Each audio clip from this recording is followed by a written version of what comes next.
नमस्कार। आज हम यहाँ पर मुंशी प्रेमचंद जी की कहानी नेऊर सुनने जा रहे हैं। आकाश में चांदी के पहाड़ भाग रहे थे, टकरा रहे थे, गले मिल रहे थे, जैसे सूर्य मेघ संग्राम छिड़ा हुआ हो। कभी छाया हो जाती थी, कभी तेज धूप चमक उठती थी। बरसात के दिन थे, उमस हो रही थी, हवा बंद हो गई थी। गांव के बाहर कई मजूर एक खेत की मेड़ बांध रहे थे। नंगे बदन, पसीने में तर, कछनी कसे हुए, सब के सब फावड़े से मिट्टी खोदकर मेड़ पर रखते जाते थे। पानी से मिट्टी नरम हो गई थी। गोबर ने अपनी कानी आंख मटका कर कहा, अब तो हाथ नहीं चलता भाई, गोल भी छूट गया होगा, चवे न कर ले। नेऊर ने हंसकर कहा, यह मेड़ तो पूरी कर लो, फिर चवे न कर लेना। मैं तो तुमसे पहले आया। दोनों ने सिर पर झोवा उठाते हुए कहा, तुमने अपनी जवानी में जितना घी खाया होगा, नेऊर दादा, उतना तो अब हमें पानी भी नहीं मिलता। नेऊर छोटे डील का गठीला, काला, फुर्तीला आदमी था। उम्र 50 से ऊपर थी, मगर अच्छे अच्छे नौजवान उसके बराबर मेहनत न कर सकते थे। अभी 2-3 साल पहले तक कुश्ती लड़ना छोड़ दिया था। गोबर, तुमने तमखू पिए बिना कैसे रहा जाता है नेऊर दादा? यहाँ तो चाहे रोटी न मिले, लेकिन तमाकू के बिना नहीं रहा जाता। दीना, तो यहाँ से आकर रोटी बनाओगे दादा? बुधिया बुछिया कुछ नहीं करती। हमसे तो दादा ऐसी महरिया से एक दिन न पटे। नेऊर के पिचक खिचड़ी मूछों से ढके मुख पर हास की स्मित रेखा चमक उठी, जिसने उसकी कुरूपता को भी सुंदर बना दिया। बोला, जवानी तो उसी के साथ कटी है बेटा, अब उससे कोई काम नहीं होता तो क्या करूं? गोबर, तुमने उसे सिर चढ़ा रखा है, नहीं तो काम क्यों न करती? मजे से खाट पर बैठी चिलम पीती रहती है और सारे गांव से लड़ा करती है कि तुम बूढ़े हो गए, लेकिन वह तो अब भी जवान बनी है। दीना, जवान औरत उसकी क्या बराबरी करेगी? सेंदूर, टिकुली, काजल, मेहंदी में तो उसका मन बसता है। बिना किनारदार रंगीन धोती के उसे कभी देखा ही नहीं। उस पर गहनों से भी जी नहीं भरता। तुम गऊ हो, इससे निवाह हो जाता है, नहीं तो अब तक गली गली ठोकरें खाती होती। गोबर, मुझे तो उसके बनाव सिंगार पर गुस्सा आता है। कात कुछन करेगी, पर खाने पहनने को अच्छा ही चाहिए। नेऊर, तुम क्या जानो बेटा, जब वह आई थी तो मेरे घर 7 हल की खेती होती थी, रानी बनी बैठी रहती थी। जमाना बदल गया तो क्या हुआ, उसका मन तो वही है। घड़ी भर चूल्हे के सामने बैठ जाती है तो क्या हुआ, उसका मन तो वही है। घड़ी भर चूल्हे के सामने बैठ जाती है तो आंखें लाल हो जाती हैं और मुंह थाम कर पड़ जाती है। मुझसे तो यह नहीं देखा जाता। इसी दिन रात के लिए तो आदमी शादी ब्याह करता है, और इसमें क्या रखा है? यहाँ से जाकर रोटी बनाऊंगा, पानी लाऊंगा, तब 2 कौर खाएगी। नहीं तो मुझे क्या था, तुम्हारी तरह 4 फंकी मारकर 1 लोटा पानी पी लेता। जब से बिटिया मर गई तब से तो वह और भी लस्त हो गई। यह बड़ा भारी धक्का लगा। माँ की ममता हम तुम क्या समझेंगे बेटा? पहले तो कभी कभी डांट भी देता था, अब किस मुंह से डांटूं? दीना, तुम कल पेड़ काहे को चढ़े थे? अभी गूलर कौन पकी है? नेऊर, उस बकरी के लिए थोड़ी पत्ती तोड़ रहा था। बिटिया को दूध पिलाने को बकरी ली थी। अब बुढ़िया हो गई है, लेकिन थोड़ा दूध दे देती है। उसी का दूध और रोटी बुढ़िया का आधार है। घर पहुंचकर नेऊर ने लोटा और डोर उठाया और नहाने चला कि स्त्री ने खाट पर लेटे लेटे कहा, इतनी देर क्यों कर दिया करते हो? आदमी काम के पीछे परान थोड़े ही देता है। जब मजूरी सबके बराबर मिलती है तो क्यों काम काम के पीछे मरते हो? नेऊर का अंतःकरण एक माधुर्य से सरोवार हो गया। उसके आत्मसमर्पण से भरे हुए प्रेम में मैं की गंध भी तो नहीं थी। कितनी स्नेह है, और किसे उसके आराम की, उसके मरने जीने की चिंता है? फिर यह क्यों ना अपनी बुढ़िया के लिए मरे? बोला, तो उन जन्म में कोई देवी रही होगी। बुढ़िया, सच। अच्छा रहने दो यह चापलूसी, हमारे आगे अब कौन बैठा है? जिसके लिए इतनी हाय हाय करते हो। नेऊर गज भर की छाती के स्नान करने चला गया। लौटकर उसने मोटी मोटी रोटियां बनाई, आलू चूल्हे में डाल दिए, उनका भुर्ता बनाया। फिर बुढ़िया और वह दोनों साथ खाने बैठ गए। बुढ़िया, मेरी जात से तुम्हें कोई सुख न मिला। पड़े पड़े खाती हूँ और तुम्हें तंग करती हूँ। इससे तो कहीं अच्छा था कि भगवान मुझे उठा लेते। भगवान आएंगे तो मैं कहूंगा पहले मुझे ले चलो, तब इस सूनी झोपड़ी में कौन रहेगा। तुम न रहोगे तो मेरी क्या दशा होगी, यह सोचकर मेरी आंखों में अंधेरा आ जाता है। मैंने कोई बड़ा पुण्य किया था कि तुम्हें पाया। किसी और के साथ मेरा भला क्या निभाव होता। ऐसे मीठे संतोष के लिए नेउर क्या नहीं कर डालना चाहता था। आलसिन, लोभिन, स्वार्थिन बुढ़िया अपनी जीभ पर केवल मिठास रखकर नेउर को नचाती थी, जैसे कोई शिकारी कटिए में चारा डालकर लगाकर मछली को खिलाता है। पहले कौन मरे इस विषय पर आज यह पहली ही बार बातचीत न हुई थी। इसके पहले भी कितनी ही बार यह प्रश्न उठा था और यही छोड़ दिया गया था। लेकिन न जाने क्यों नेउर ने अपनी डिग्री कर ली थी और उसे निश्चय था कि पहले मैं जाऊंगा। उसके पीछे भी बुढ़िया जब तक रहे आराम से रहे, किसी के सामने हाथ ना फैलाए। इसलिए वह मरता रहता था जिसमें हाथ में 4 पैसे जमा हो जाएं। कठिन से कठिन काम जिसे कोई न कर सके, नेउर करता। दिन भर फावड़े कुदाल का काम करने के बाद रात को वह ऊख के दिनों में किसी की ऊख पेरता या खेतों की रखवाली करता। लेकिन दिन निकलते जाते थे और जो कुछ कमाता था वह भी निकला जाता था। बुढ़िया के बगैर वह जीवन नहीं, इसकी कल्पना वह नहीं कर सकता था। लेकिन आज की बातों ने नेउर को सशंक कर दिया। जल में एक बूंद रंग की भांति यह शंका उसके मन में समाकर अतिरंजित होने लगी। गांव में नेउर को काम की कमी न थी, पर मजूरी तो वही मिलती थी जो अब तक मिलती आई थी। इस मंदी में वह मजूरी भी नहीं रह गई थी। एकाएक गांव में एक साधु कहीं से घूमते फिरते आ निकले और नेउर के घर के सामने ही पीपल की छाह में उनकी धुनी जल गई। गांव वालों ने अपना धन्य भाग समझा। बाबा जी का सेवा सत्कार करने के लिए सभी जमा हो गई। कहीं से लकड़ी आ गई, कहीं से बिछाने को कंबल, कहीं से आटा दाल। नेउर के पास क्या था। बाबा जी के लिए भेजने भोजन बनाने के सिवा उसने ली। बाबा जी के लिए भोजन बनाने की सेवा उसने ली। चरस आ गई, दम लगने लगा। 2-3 दिन में ही बाबा जी की कीर्ति फैलने लगी। वह आत्मदर्शी है, भूत भविष्य की बातें बता देते हैं। लोभ तो छू नहीं गया, पैसा हाथ से नहीं छूते और भोजन भी क्या करते हैं।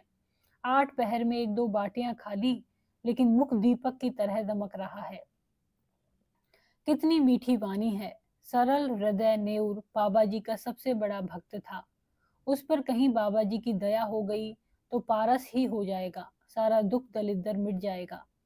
भक्तजन एक एक करके चले गए थे। खूब कड़ाके की ठंड पड़ रही थी। केवल नेउर बैठा बाबा जी के पांव दबा रहा था। बाबा जी ने कहा, बच्चा, संसार माया है, इसमें क्यों फंसे हो। नेउर ने नतमस्तक होकर कहा, अज्ञानी हूं महाराज, क्या करूं। स्त्री है, उसे किस पर छोड़ूं। तू समझता है तू स्त्री का पालन करता है, और कौन सहारा है उसे बाबा जी। ईश्वर खुद नहीं है, तू ही सब कुछ है। नेउर के मन में जैसे ज्ञान उदय हो गया। तू इतना अभिमानी हो गया है, तेरा इतना दिमाग। मजदूरी करते करते जान जाती है और तू समझता है मैं ही बुढ़िया का सब कुछ हूँ। प्रभु जो संसार का पालन करते हैं, तो उनके काम में दखल देने का दावा करता है। उसके सरल करते हैं। आस्था की ध्वनि से उठकर उसे धिक्कारने लगी। बोला, अज्ञानी हूँ महाराज। इससे ज्यादा वह और कुछ न कह सका। आंखों से दीन विषाद के आंसू गिरने लगे। बाबा जी ने तेजस्विता से कहा, देखना चाहता है ईश्वर का चमत्कार। वह चाहे तो क्षण भर में तुझे लखपति कर दे, क्षण भर में तेरी सारी चिंताएं हर ले। मैं उसका एक तुच्छ भक्त हूँ, काक बिष्ठा, लेकिन मुझमें भी इतनी शक्ति है कि तुझे पारस बना दूं। तू साफ दिल का सच्चा ईमानदार आदमी है, मुझे तुझ पर दया आती है। मैंने इस गांव में सबको ध्यान से देखा, किसी में शक्ति नहीं, विश्वास नहीं। तुझमें मैंने भक्त का हृदय पाया, तेरे पास कुछ चांदी है। नेहरू को जान पड़ रहा था कि सामने स्वर्ग का द्वार है। 10-5 रुपए होंगे महाराज, कुछ चांदी के टूटे फूटे गहने नहीं हैं। घरवाले के पास कुछ गहने हैं। कल रात को जितनी चांदी मिल सके यहाँ ले आओ और ईश्वर की प्रभुता देखो। तेरे सामने मैं चांदी की हांडी में रखकर इसी धुनी में रख दूंगा। प्रातः काल आकर हांडी निकाल लेना, मगर इतना याद रखना कि उन अशर्फियों को अगर शराब पीने में, जुआ खेलने में या किसी दूसरे बुरे काम में खर्च किया तो कोढ़ी हो जाएगा। अब जा, सो रह। हाँ, इतना और सुन ले, इसकी चर्चा किसी से मत करना, घर वालों से भी नहीं। नेऊर घर चला तो ऐसा प्रसन्न था मानो ईश्वर का हाथ उसके सिर पर है। रात भर उसे नींद नहीं आई। सवेरे उसने कई आदमियों से 2-2, 4-4 रुपए उधार लेकर 50 रुपए जोड़े। लोग उसका विश्वास करते थे, कभी किसी का पैसा भी न दबाता था। वादे का पक्का, नियत का साफ। रुपए मिलने में दिक्कत न हुई। 25 रुपए उसके पास थे। बुढ़िया से गहने कैसे ले, चाल चली। तेरे गहने बहुत मैले हो गए हैं, खटाई से साफ कर ले। रात भर खटाई में रहने से नए हो जाएंगे। बुढ़िया चकमे में आ गई। हांडी में खटाई डालकर गहने भिगो दिए और जब रात को वह सो गई तो नेऊर ने रुपए भी उसी हांडी में डाल दिए और बाबा जी के पास पहुंचा। बाबा जी ने कुछ मंत्र पढ़ा, हांडी को छूने की राख में रखा और नेऊर को आशीर्वाद देकर विदा किया। रात भर करवटें बदलने के बाद नेऊर मुंह अंधेरे बाबा के दर्शन करने गया, मगर बाबा जी का वहां पता न था। अधीर होकर उसने धूनी की जलती हुई राख टटोली। हांडी गायब थी। छाती धक धक करने लगी। बदहवास होकर बाबा को खोजने लगा। हाट की तरफ गया, तालाब की ओर पहुंचा। 10 मिनट, 20 मिनट, आधा घंटा, बाबा का कहीं निशान नहीं। भक्त आने लगे, बाबा कहाँ गए? कंबल भी नहीं, बर्तन भी नहीं। भक्त ने कहा, रमते साधुओं का क्या ठिकाना, आज यहाँ कल वहां। एक जगह रहे तो साधु कैसे, लोगों से हेल मेल हो जाए, बंधन में पड़ जाए। सिद्ध थे, लोग तो छू नहीं गया था। नेऊर कहाँ है? उस पर बड़ी दया करते थे, उससे कह गए होंगे। नेऊर की तलाश होने लगी, कहीं पता नहीं। इतने में बुढ़िया नेऊर को पुकारती हुई घर में से निकली। फिर कोलाहल मच गया। बुढ़िया रोती थी और नेऊर को गालियां देती थी। नेऊर खेतों की मेड़ों से बेतहाशा भागता चला जाता था, मानो उस पापी संसार से निकल जाएगा। एक आदमी ने कहा, नेऊर ने कल मुझसे 5 रुपए लिए थे, आज सांझ को देने को कहा था। दूसरा, हमसे भी 2 रुपए आज ही के वादे पर लिए थे। बुढ़िया रोई, दाढ़ी जार मेरे सारे गहने ले गया, 25 रुपए रखे थे वह भी उठा ले गया। लोग समझ गए बाबा कोई धूर्त था, नेऊर को साझा झांसा दे गया। ऐसे ऐसे ठग पड़े हैं संसार में। नेऊर के बारे में किसी को ऐसा संदेह नहीं था। बेचारा सीधा आदमी आ गया पट्टी में, मारे लाज के कहीं छिपा बैठा होगा। 3 महीने गुजर गए। झांसी जिले में धसान नदी के किनारे एक छोटा सा गांव है। काशीपुर नदी के किनारे एक पहाड़ी टीला है। उसी पर कई दिन से एक साधु ने अपना आसन जमाया है। नाटे कद का आदमी है, काले तवे का सा रंग, देह घटी हुई है। यह नेऊर है जो साधु वेश में दुनिया को धोखा दे रहा है। वही सरल निष्कपट नेऊर है जिसने कभी पराई माल की ओर आंख नहीं उठाया, जो पसीने की रोटी खाकर मग्न था। घर की, गांव की और बुढ़िया की याद एक क्षण भी उसे नहीं भूलती। इस जीवन में फिर कोई दिन आएगा कि वह अपने घर पहुंचेगा और फिर उस संसार में हंसता खेलता अपनी छोटी छोटी चिंताओं और छोटी छोटी आशाओं के बीच आनंद से रहेगा। वह जीवन कितना सुखमय था। जितने थे सब अपने थे, सभी आदर करते थे, सहानुभूति रखते थे। दिन भर की मजूरी, थोड़ा सा अनाज या थोड़े से पैसे लेकर घर आता था तो बुधिया कितने मीठे स्नेह से उसका स्वागत करती थी। वह सारी मेहनत, सारी थकावट जैसे उसे मिठास में सनकर और मीठी हो जाती थी। हाय वे दिन फिर कब आवेंगे? ना जाने बुधिया कैसे रहती होगी। कौन उसे पान की तरह फेरेगा? कौन उसे पकाकर खिलाएगा? घर में पैसा भी तो नहीं छोड़ा, गहने तक डुबा दिए। तब उसे क्रोध आता कि उस बाबा को पा जाए तो कच्चा ही खा जाए। हाय लोभ, हाय लोभ। उनके अनन्य भक्तों में एक सुंदरी युवती भी थी जिसके पति ने उसे त्याग दिया था। उसका बाप फौजी पेंशनर था। एक पढ़े लिखे आदमी से लड़की का विवाह किया, लेकिन लड़का माँ के कहने में था और युवती की अपनी सास से न पड़ती थी। वह चाहती थी कि शौहर के साथ सास से अलग रहे। शौहर अपनी माँ से अलग होने पर राजी न हुआ। वह रूठकर मैके चली आई। तब से 3 साल हो गए थे और ससुराल से एक बार भी बुलावा न आया, न पतिदेव ही आए। युवती किसी तरह पति को अपने वश में कर लेना चाहती थी। महात्माओं के लिए की तरह पति को अपने वश में कर लेना चाहती थी। महात्माओं के लिए किसी का दिल फेर देना ऐसा क्या मुश्किल है। हाँ, उनकी दया चाहिए। एक दिन उसने एकांत में बाबा जी से अपनी विपत्ति कह सुनाई। नेउर को जिस शिकार की टोह थी वह आज मिलता हुआ जान पड़ा। गंभीर भाव से बोला, बेटी, मैं न सिद्ध हूँ, न महात्मा, न मैं संसार के झमोलों में पड़ता हूँ, पर तेरी श्रद्धा और प्रेम देखकर तुझ पर दया आती है। भगवान ने चाहा तो तेरा मनोरथ पूरा हो जाएगा। आप समर्थ हैं और मुझे आप पर पूरा विश्वास है। भगवान की जो इच्छा होगी वही होगा। इस अभागिनी की डोगी आप वही होगा। मेरे भगवान आप ही हो। नेउर ने मानो धर्म संकट में पड़कर कहा, लेकिन बेटी, उस काम में बड़ा अनुष्ठान करना होगा और अनुष्ठान में सैकड़ों हजारों का खर्च है। उस पर भी तेरा काज सिद्ध होगा या नहीं, यह मैं नहीं कह सकता। हाँ, मुझसे जो कुछ हो सकेगा वह मैं कर दूंगा, पर सब कुछ भगवान के हाथ में है। मैं माया को हाथ से नहीं छूता, लेकिन तेरा दुख नहीं देखा जाता। उसी रात को युवती ने अपने सोने के गहनों की पिटारी लाकर बाबा जी के चरणों पर रख दी। बाबा जी ने कांपते हाथों से पिटारी खोली और चंद्रमा के उज्जवल प्रकाश में आभूषणों को देखा। उनकी बांधें झपक गई। यह सारी माया उनकी है। वह उनके सामने हाथ बांधे खड़ी कह रही है, मुझे अंगीकार कीजिए, कुछ भी तो करना नहीं है, केवल पिटारी लेकर अपने सिरहाने रख लेना है और युवती को आशीर्वाद देकर विदा कर देना है।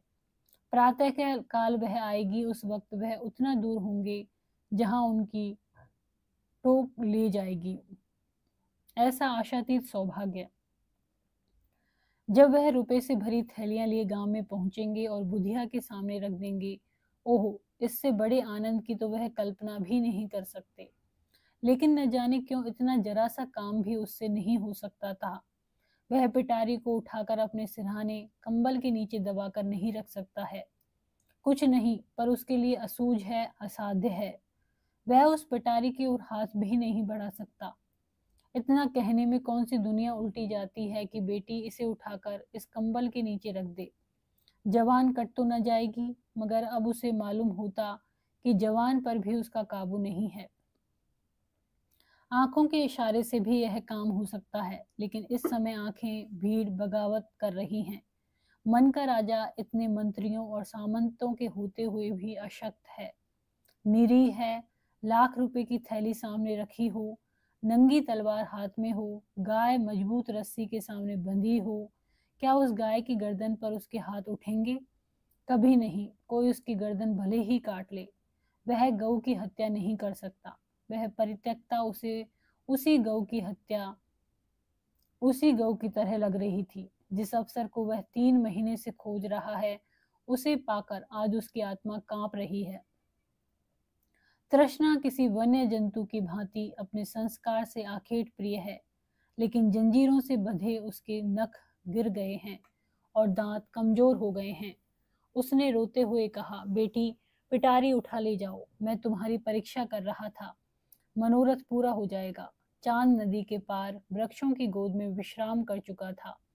नेउर धीरे से उठा और धसान में स्नान करके एक ओर चल दिया। भभूत और तिलक से उसे घृणा हो रही थी। उससे आश्चर्य हो रहा था कि वह घर से निकला ही कैसे। थोड़े उपहास के भय से उसे अपने अंदर एक विचित्र उल्लास का अनुभव हो रहा था, मानो वह बेड़ियों से मुक्त हो गया हो, कोई बहुत बड़ी विजय प्राप्त की हो। 8वें दिन नेउर गांव पहुंच गया। लड़कों ने दौड़कर उछल कूद कर उसकी लकड़ी, उसके हाथ उसका स्वागत किया। एक लड़के ने कहा, काकी तो मर गई दादा। नेउर के पांव जैसे बंध गए, मुंह के दोनों कोने नीचे झुक गए। दीन विषाद आंखों में चमक उठा। कुछ बोला नहीं, कुछ पूछा नहीं। पल भर जैसे निसंग खड़ा रहा कि बड़ी तेजी से अपनी झोपड़ी की ओर चला। बालक वृंद भी उसके पीछे दौड़े, मगर उनकी शरारत और चंचलता भाग चली थी। झोपड़ी खुली पड़ी थी, बुधिया की चारपाई जहां की तहां थी। उसकी चिलम और नारियल ज्यों के त्यों धरे हुए थे। एक कोने में 2-4 मिट्टी और पीतल के बर्तन पड़े थे। लड़के बाहर ही खड़े रह गए। झोपड़ी के अंदर कैसे जाए, वहां बुधिया बैठी है। गांव में भगदड़ मच गई। नेउर दादा आ गए। झोपड़ी के द्वार पर भीड़ लग गई। प्रश्नों का तांता बन गया। तुम इतने दिनों कहाँ थे दादा? तुम्हारे जाने के बाद तीसरे ही दिन काकी चल बसी। रात दिन तुम्हें गालियां देती थी, मरते मरते तुम्हें गरियाती ही रही। तीसरे दिन आए तो मेरी मरी पड़ी थी। तुम इतने दिन कहाँ रहे? नेउर ने कोई जवाब न दिया, केवल शून्य निराश करुण आहत नेत्रों से लोगों की ओर देखता रहा, मानो उसकी वाणी हर ली गई हो। उस दिन से किसी ने उसे बोलते या रोते हंसते नहीं देखा। गांव से आधे मील पर पक्की सड़क है, अच्छी आमद रफ्त है। नेउर पड़े सवेरे जाकर सड़क के किनारे एक पेड़ के नीचे बैठ जाता है। किसी से कुछ मांगता नहीं, पर राहगीर कुछ न कुछ दे ही देते हैं, चवेना, अनाज, पैसे। संध्या संयम वह अपनी झोपड़ी में आ जाता है, चिराग जलाता है, भोजन बनाता है, खाता है और उसी खाट पर पड़ा रहता है। उसके जीवन में जो एक संचालक शक्ति थी वह लुप्त हो गई है। वह अब केवल जीवधारी है। कितनी गहरी मनोव्यथा है। गांव में प्लेग आया, लोग घर छोड़ छोड़कर भागने लगे। नेउर को अब किसी की परवाह न थी, न किसी को उससे भय था, न प्रेम। सारा गांव भाग गया। नेउर अपनी झोपड़ी से न निकला और आज भी वह उसी पेड़ के नीचे सड़क के किनारे उसी तरह मैं मौन बैठा हुआ नजर आता है, निश्चेष्ट, निर्जीव। धन्यवाद। यदि आपको ये कहानी पसंद आती है तो इसको लाइक करें, चैनल को सब्सक्राइब करें, कमेंट करें और शेयर करें। धन्यवाद।